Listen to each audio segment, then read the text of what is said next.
अस्सलाम वालेकुम, क्या हाल है? खैरियत से हैं? कराची का मौसम इतना ज़बरदस्त हो रहा है कि स्टूडियो में बैठ के वीडियो बनाने का बिल्कुल मूड नहीं था। सोचा टेरेस के ऊपर आके वीडियो बनाऊं और आज की वीडियो में हम बात करेंगे जो पीटीए ने रिसेंटली टेम्प्रेरी बैन लगाया है पबजी के ऊपर। तो इस हवाले से थोड़ी सी बात करेंगे क्योंकि ये बैन वैसे तो इसके ऊपर बड़े सोशल मीडिया के ऊपर लोग को बड़ा एतराज़ है, ख़ास तौर पे जो हमारे ई स्पोर्ट्स एथलीट्स हैं उनको बड़ा ज़्यादा जो है वो तनक़ीद कर रहे हैं इसके ऊपर, और उनकी तनक़ीद किसी हद तक जो है वो जायज़ भी है। लेकिन पीटीए ने जो इसके ऊपर स्टैंड लिया, जो ऑब्जेक्शन रेज़ किया है, वो पीटीए का ऑब्जेक्शन ये है कि इस पबजी की वजह से, क्योंकि ये बहुत ज़्यादा एडिक्टिव गेम है और इस वजह से सुसाइड्स बढ़ रहे हैं, तो शायद इस वजह से उसको उन्होंने बैन किया है, उनकी प्रेस रिलीज़ कह रही है। लेकिन मसला ये है कि ये पहला गेम नहीं है, और गेम्स अगर एडिक्टिव नहीं होंगे तो उसका पर्पज़ ही सर्फ नहीं होता। तो कुछ मुझे ऐसा लगा कि बड़ा बेसलेस किस्म का ऑब्जेक्शन है। हाँ, जहाँ तक सुसाइड की बात है तो इस बात की क्या श्योरिटी है कि जो है वो इस गेम को बैन करने के बाद जो है वो सुसाइड्स नहीं होंगे। अगर आपको बात करनी है, अगर आप सुसाइड का सारा मलबा इसी चीज़ के ऊपर डाल रहे हैं, तो मेरा ख्याल है कि कुछ ज़्यादा जो है वो आप जस्टिफाई नहीं कर पाएंगे, क्योंकि जिस मुल्क के अंदर अनएम्प्लॉयमेंट बढ़ रही है, कोविड-19 के बाद मज़ीद बढ़ चुकी है, लोगों के पास जो है वो डिग्रीज़ तो हैं लेकिन नौकरियां नहीं हैं, और फ्रस्ट्रेशन इतनी ज़्यादा है, जहाँ पे मेरिट का बिल्कुल ख्याल नहीं रखा जाता, मेरिट का कत्ल होता है। पाकिस्तान के अंदर कोई नई बात नहीं है, जहाँ पे कौमियत की बुनियादों के ऊपर नौकरियाँ दी जाती हैं, यहाँ पे कोटा सिस्टम लगा हुआ हो, वहाँ पे सुसाइड्स, अगर यूथ के अंदर इस किस्म की फ्रस्ट्रेशन बढ़ रही है तो सिर्फ गेम के ऊपर डालना कुछ मुनासिब बात नहीं है। लेकिन पाकिस्तान के अंदर हमेशा से होता ये रहा है, क्योंकि एक ब्यूरोक्रेटिक स्टाइल के अंदर चीज़ें मैनेज होती हैं। आप माजी में देख लें, जब कराची के अंदर हालात बहुत ज़्यादा ख़राब होते थे और किसी किस्म का कोई इंपॉर्टेंट डे आता था, किसी किस्म का प्रोसेशन करना होता था, जैसे शहर के अंदर रबीउल अव्वल का प्रोसेशन होता है, 10 मुहर्रम का प्रोसेशन होता है, उसके ऊपर बड़ा सिंपल सा हल ये था। इसके ऊपर हमारी एजेंसी सिर्फ जो है वो लॉ इन्फोर्समेंट एजेंसी का जो है वो सिर्फ एक ही काम होता था कि भाई सबसे पहले पिलियन राइट को बैन कर दो और उसके बाद जो है वो आप मोबाइल सिग्नल्स बंद कर दें। कोई कॉन्क्रीट सोल्यूशन था ही नहीं। आज भी इसी तरीके से देखा जा रहा है, सेम ब्यूरोक्रेटिक स्टाइल जो है वो पीटीए ने भी अपनाया हुआ है कि भाई अगर इस तरीके के मामलात हो रहे हैं, एडिक्टिव हो रहे हैं हमारी यूथ, और या सुसाइड हो रहा है, तो भाई बैन कर दो उस गेम को। अब अगर आप दूसरी तरफ देखें तो इससे नुकसान कितना होता है। अगर हम पीटीए की ही बात करें तो पीटीए में ने जब 2013 के अंदर 2012 के अंदर जब यूट्यूब बंद हुआ, क्योंकि उस पर ब्लास्फेमी जो है वो कंटेंट था और उन्होंने रिफ्यूज़ कर दिया, तो उसको हटाने के लिए तो पाकिस्तान के तकरीबन 3 साल के लिए यूट्यूब बैन रहा। उसके अंदर नुकसान क्या हुआ, हमारे जो कंटेंट क्रिएटर्स थे उनकी अर्निंग बंद हो गई। आप उसके हवाले से कोई बेहतर डिस्कशन कर सकते थे, लेकिन आपने नहीं किया। अब हालिया जो है पिछले साल के अंदर आपने FBI ने जो है मोबाइल सेलफ़ोन इंपोर्ट के ऊपर टैक्सेस बहुत ज़्यादा बढ़ा दी है। उसके बाद जो है वो पीटीए से एक सिस्टम बनाया गया। अब हो क्या रहा है कि भाई टैक्स रेवेन्यू बढ़ना शुरू हो गया, डेफिनेटली होगा, लेकिन क्या एग्जैक्ट वही रेवेन्यू आ रहा है जितना जो है वो जितने मोबाइल इंपोर्ट्स हो रहे हैं, या ऐसा नहीं है? बिल्कुल मैं आपको बताता हूँ इसके ऊपर में हो क्या रहा है कि अब जैसे ड्यूल सिम मोबाइल्स हैं, ड्यूल सिम मोबाइल्स के ऊपर उसमें से एक फ़ोन ए है और फ़ोन बी है, दोनों के ऊपर अगर फ़र्ज़ करें फॉर एग्ज़ाम्पल 15,000 रुपये ड्यूटी है, तो उसूलन कौमी ख़जाने के अंदर 30,000 रुपये ड्यूटी आनी चाहिए। लेकिन होता क्या है मार्केट के अंदर कि फ़ोन ए का जो सिम ए है उसका EMI रजिस्टर्ड हो जाता है, और फ़ोन बी का जो एक EMI है वो फ़ोन ए के EMI के ऊपर रजिस्टर्ड हो जाता है। यानी कि कौमी ख़जाने के अंदर गए सिर्फ 15,000 रुपये और 2 मोबाइल फ़ोन जो है वो रजिस्टर्ड हो गए। इस तरीके से कौमी ख़जाने के टैक्स को चोरी करने का सिलसिला शुरू हो गया। मार्केट में जो लोग बैठे हैं वो चंद हज़ार रुपये के ऊपर ये काम कर रहे हैं, 2 EMI के मुख्तलिफ मोबाइल की EMI एक ही मोबाइल के ऊपर रजिस्टर्ड करके काम चल रहा है। तो कहीं ना कहीं ऐसे फ्लॉज निकल के आ ही जाते हैं। अब इसी तरीके से पीटीए के ये 2 इक़दाम तो मैंने बता दिया। अब तीसरे इक़दाम ये जो अभी लिया है इन्होंने, टेम्प्रेरी बैन किया है, खुदा न खास्ता इसको परमानेंट बैन कर देते हैं तो सबसे बड़ा नुकसान ये होगा कि पाकिस्तान के अंदर जो ई स्पोर्ट्स है उस हवाले से उसकी ग्रोथ रुक जाएगी। माजी में जब हम 90s के अपने बचपन की बात करें तो उस वक्त हमने बड़ा सुना कि भाई हमारे माँ बाप, हमारे बड़े जो है वो हमें कहते थे खेलोगे कूदोगे होगे ख़राब, पढ़ोगे लिखोगे बनोगे नवाब। लेकिन वो टर्मिनोलॉजी 2000 में चेंज हो गई, क्योंकि स्पोर्ट्स के अंदर इतना पैसा आने लगा कि बड़ी बड़ी डिग्री होल्डर्स इतना नहीं कमाते हैं जितना अब स्पोर्ट्समैन कमाता है। तो फिर आज के दौर में हर माँ बाप की ख्वाहिश होती है कि उनका एक बेटा, एक ना एक घर का फ़र्ज जो है उनका औलाद में से, या बेटी हो या बेटा हो, उसको जो है वो स्पोर्ट्स में डाल दें। अब जो है उसके लिए अकेडमीज ज्वाइन कर रहे हैं। इसी तरीके से इस वक्त जैसे 90s के दौर में इस नॉर्मल स्पोर्ट्स को देखा जाता था, आज ई स्पोर्ट्स को उसी तनकीद की निगाह से देखा जाता है। जबकि ई स्पोर्ट्स, मैं आपको थोड़े से वो बताऊं इस हवाले से फैक्ट्स, 2020 के अंदर जो है ये $159 बिलियन की इंडस्ट्री बन चुका है और 2023 के लिए जो फोर्सी किया जा रहा है वो किया जा रहा है कि ये $200 बिलियन की इंडस्ट्री बन जाएगा। इतना बड़ा चंग, यानी कि अगर आप देखें टॉप 5 जो रेवेन्यू जनरेट करते हैं ग्लोबल रेवेन्यू, उसमें सबसे पहले जो इंडस्ट्री है वो है अल्कोहल इंडस्ट्री। उसका रेवेन्यू है $1101 बिलियन आज की तारीख में। उसके बाद ओपेक यानी कि ऑयल इंडस्ट्री, जिसमें सऊदीया, रशिया ये सब शामिल हैं, उनका जो सालाना रेवेन्यू है वो है $1027 बिलियन। तीसरे नंबर पे फार्मा है $950 बिलियन के साथ। फिर एप्पल इंडस्ट्री है $500 बिलियन के बाद। फिर टीवी इंडस्ट्री है $364 बिलियन के बाद। और उसके बाद जो इंडस्ट्री आएगी यानी कि छठी इंडस्ट्री 2023 में जो होगी वो ई स्पोर्ट्स होगी $200 अरब के साथ। और ये जिन इंडस्ट्रीज़ को पीछे छोड़ेगी उसके अंदर माइक्रोसॉफ्ट भी शामिल है।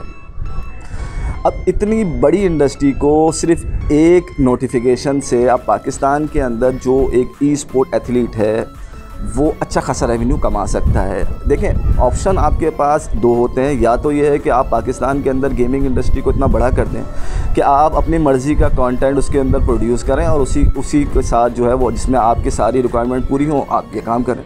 अगर आप ये नहीं कर सकते तो दूसरा ऑप्शन आपके पास ये होता है कि आप जो गेम्स पाकिस्तान के अंदर आ रहे हैं उस हवाले से मुख्तलिफ़ कंपनीज़ के साथ आप नेगोशिएशन करें, अपनी मर्ज़ी का कंटेंट के हवाले से नेगोशिएशन करें और फिर अपने मुल्क में उसको आने दें।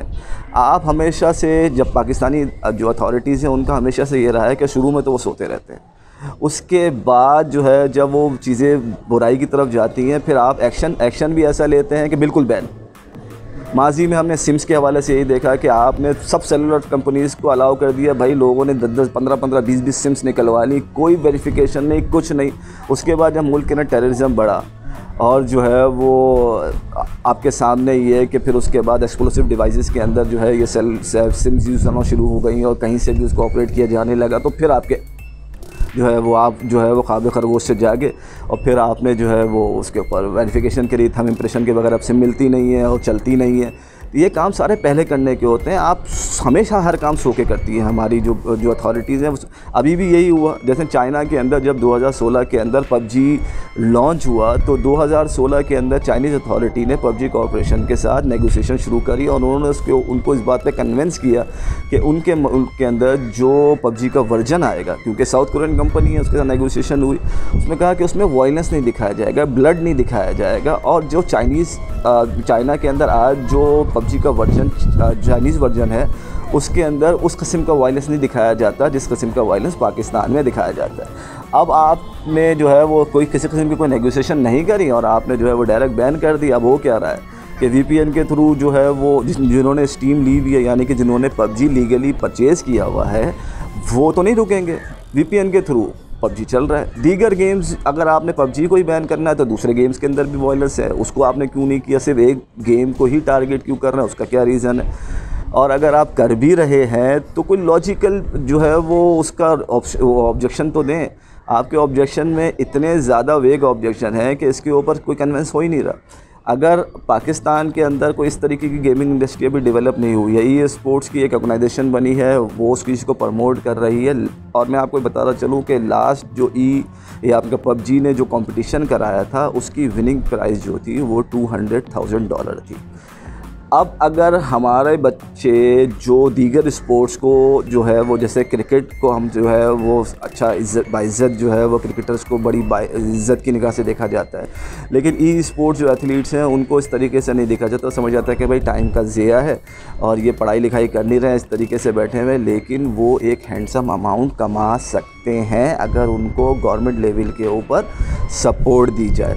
और अगर आप सपोर्ट नहीं देंगे तो ये इंडस्ट्री भी निकल जाएगी। फिर 10 साल के बाद, जैसे हमारे माजी में हुआ है कि इस वक्त जब ये आपका ग्राफिक डिज़ाइनिंग और IT के ऊपर बड़ा काम हो रहा था, हम लोग ने जो है वो तो फोकस नहीं किया। आज हमारा पड़ोसी मुल्क बहुत आगे निकल चुका है, वहाँ के जो है वो दुनिया भर से जो फ्रीलांसिंग है सबसे ज़्यादा जो रेवेन्यू जनरेट कर रहे हैं एशिया के अंदर, उसमें इंडिया सबसे टॉप के ऊपर है और हमारा कहीं नामो निशान भी नहीं है।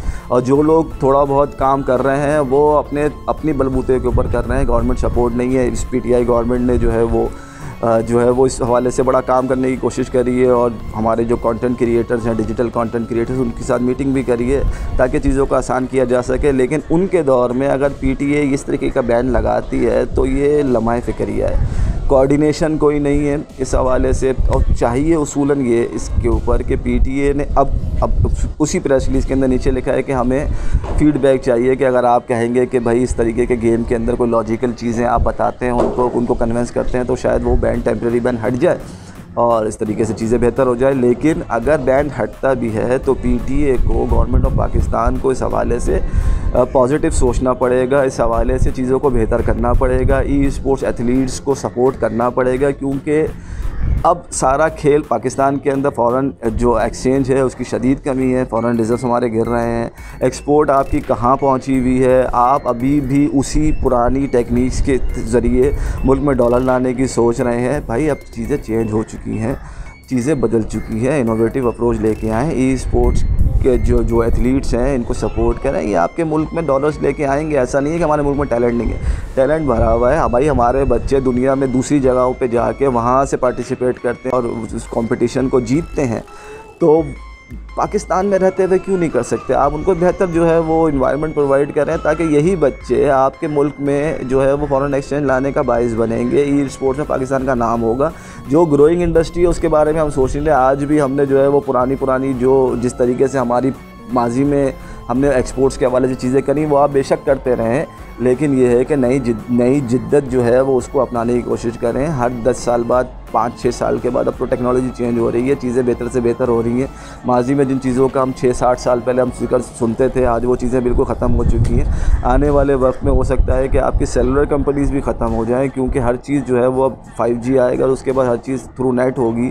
तो वो अब अभी भी शुरू हो चुका है कि अब हम जो है वो अपने सेल फ़ोन के ज़रिए के बजाय हम व्हाट्सएप कॉल को ज़्यादा तरजीह देते हैं और चीज़ें बेहतर हो रही हैं। तो हमें भी कुछ इनोवेटिव अप्रोच लानी चाहिए। उम्मीद करता हूं कि पीटीए जो है वो सेंसिबल अप्रोच अपनाएगी इस हवाले से और बेहतर फ़ैसला करेगी, और ताकि पाकिस्तान के अंदर ई स्पोर्ट्स जो है उसकी प्रमोशन हो सके, और ये जो ई स्पोर्ट्स एथलीट्स हैं ये जो है वो उनको बेहतर तरीके से पाकिस्तान को रिप्रेजेंट कर सकें और पाकिस्तान की तरक्की में शाना बशाना दीगर शोबों की तरह काम कर सकें। आज की वीडियो में इतना ही, फिर किसी नए टॉपिक के साथ, किसी नई इन्फॉर्मेटिव वीडियो के साथ हाज़िर होंगे। टिल देन, अल्लाह हाफिज़।